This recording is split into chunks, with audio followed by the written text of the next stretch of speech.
Hello मेरे प्रिय छात्र, कैसे हैं? मैं आशीष सर स्वागत करता हूं आपको अपने चैनल आशीष सर बस्ती वाले में। बच्चों, आज की इस वीडियो में हम पढ़ेंगे पदार्थ की अवस्था क्या होती है। अगली वीडियो में हमने पढ़ा था, जो हमारा पार्ट 2 वीडियो है, पदार्थ को ऐसे दो भागों में वर्गीकृत किया गया है। कौन कौन से? भौतिक अवस्था और रासायनिक अवस्था। तो भौतिक अवस्था के आधार पर पदार्थ को कितने भागों में वर्गीकृत किया गया है, कितनी अवस्थाएं होती हैं, इन्हीं को आज हम पढ़ेंगे। ठीक है, एक एक करके। तो भौतिक अवस्था के आधार पर पदार्थ को 3 अवस्थाओं में वर्गीकृत किया गया है। कौन कौन से? पहला तो हमारा क्या है? ठोस अवस्था, आई मीन ठोस। दूसरा हमारा द्रव अवस्था, आई मीन लिक्विड। तीसरा हमारा गैसीय अवस्था यानी कि गैस।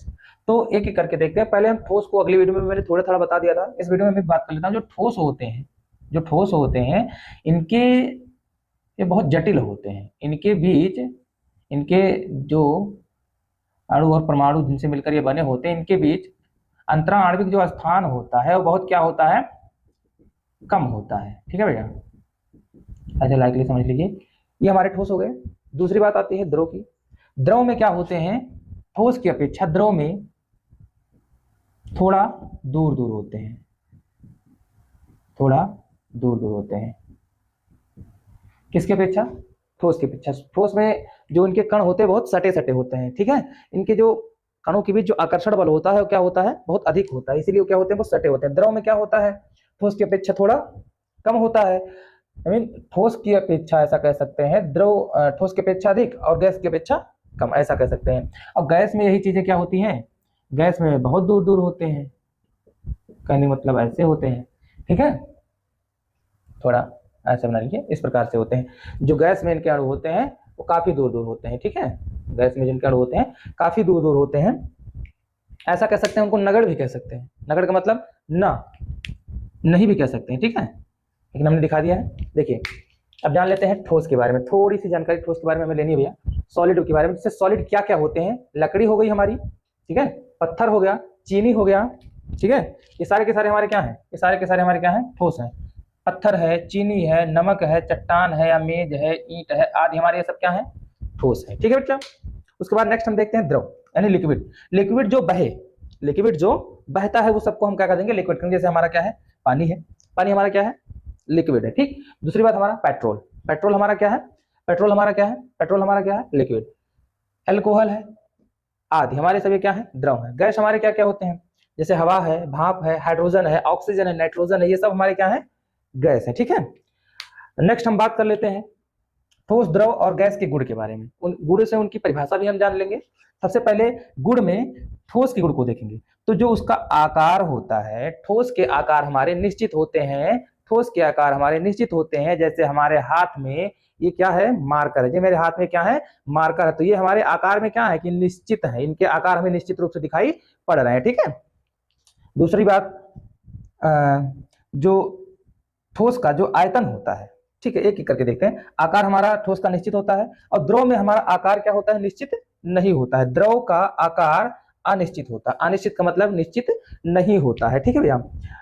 दूसरा हमारा गैस में भी क्या होता है? अनिश्चित होता है। आकार का मतलब आप समझ सकते हैं, जैसे इसका एक आकार बना हुआ है, ढांचा बना हुआ है, यही चीजें हमारे द्रव में ये निश्चित नहीं। अगर आप थाली में रख दें, किसी पानी को आप थाली में रख देंगे तो थाली के आकार का हो जाएगा।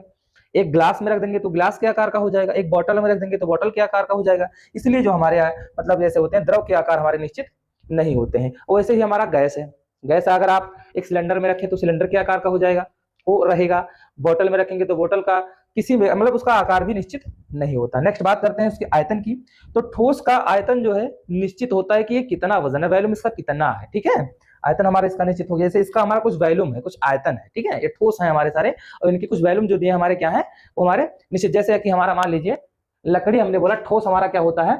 लकड़ी। जैसे लकड़ी हमारे सामने ये है लकड़ी, तो इसका हमारा आकार जो है देखो निश्चित है और इसका आयतन भी हमारा क्या होगा? निश्चित होगा। ठीक है बच्चा, नेक्स्ट देखते हैं गैस में। गैस में भी हमारा आयतन क्या होता है? अनिश्चित होता है। आयतन हमारा निश्चित नहीं होता है। ठीक है, उसके बाद गुण में नेक्स्ट हम क्या पढ़ेंगे? हमने क्या क्या पढ़ लिया? हमने आकार को पढ़ लिया, आयतन को पढ़ लिया, कणों के मध्य आकर्षण बल। देखिए अभी हमने यहाँ दिखाया, ठोस के पास आ जाइए तुरंत। यहाँ जो कणों के मध्य आकर्षण बल है, इन कणों के बीच जो छोटे छोटे कण यहाँ लिखे बने हैं, वो उससे हमारा ठोस जो बना है, इनके बीच जो आकर्षण बल होगा, इनके बीच जो आकर्षण बल होगा, आकर्षण बल पास पास खींचते हैं, जो आकर्षण बल होगा वो हमारा क्या होगा? आकर्षण बल हमारा क्या होगा? सर्वाधिक होगा, बहुत ज्यादा होगा। ठीक है, क्यों? क्योंकि ये बहुत सटे सटे होते हैं। ठीक है, ये हमारा क्या हो गया, ठोस के बीच जो आकर्षण बल होता है कणों के बीच बहुत अधिक होता है। द्रव में ठोस से कम होता है, ठोस से द्रव में क्या होता है, कम होता है, लेकिन गैस से क्या होता है, अधिक होता है। ठोस से क्या होता है, कम, और गैस से अधिक, यानी ठोस से कम है और गैस से अधिक है। कणों के बीच जो आकर्षण बल है ठोस से अधिक होता है, सॉरी, ठोस से कम होता है, लेकिन गैस से क्या होता है, अधिक होता है। ठीक है बच्चा, उसके बाद अगर बात करें गैस में वही चीजें, तो गैस में वही चीजें क्या होती है, नगण्य होती है। नगण्य का मतलब ना के बराबर होते हैं। उनके कणों के, ऐसा कह सकते हैं अणुओं के बीच जो कण दिए, कणों के बीच जो आकर्षण बल होते हैं बहुत कम होते हैं। बहुत कम मतलब ना के बराबर, ना के बराबर का मतलब ना ही कहना ज्यादा सही है, क्योंकि ये मैंने तो थोड़ा ऐसे बना दिया है कणों, क्योंकि गैस के जो कण हैं वो आसमान में उड़ रहे हैं, कमरे में उड़ रहे हैं, तो आपको उनके कणों के बीच आकर्षण बल का अनुभव ही नहीं हो पा रहा है, तो उसको हम ना ही माने तो ज्यादा ठीक है, इसलिए उसको हम नगण्य कर देंगे। ठीक है, ये हमारा नगण्य होता है। ठीक है, उसके बाद जो इसकी डेंसिटी होती है, घनत्व तो होता है, वो क्या होता है, ठोस में अत्यधिक होता है। मतलब अत्यधिक मतलब सर्वाधिक कहने का मतलब बहुत ज्यादा होता है। ठीक है, सबसे ज्यादा होता है। वही चीजें द्रव में हमारी क्या होती है, ठोस से कम, ठोस से कम और गैस से अधिक होता है। ठीक है भैया, और जो गैस में वही चीजें हमारी क्या होती हैं, घनत्व जो है गैस का जो घनत्व होता है, डेंसिटी होता है, क्या होता है, बहुत ही न्यूनतम होता है। ठीक है, तो आशा करते हैं आपको ये बहुत ही बेहतर तरीके से समझ में आया होगा। अगली वीडियो में हम जो है भौतिक अवस्था के आधार पे जो पदार्थ की 3 अवस्थाओं को पढ़े हैं, अगले वीडियो में हम पढ़ेंगे रासायनिक अवस्था के आधार पे जो पदार्थ को बांटा गया हमारा, किसमें, तत्व है, यौगिक है, ठीक है, और क्या तत्व है, यौगिक है और मिश्रण है, इन सबको हम अगली वीडियो में कवर करेंगे। ठीक है, best of luck, thank you.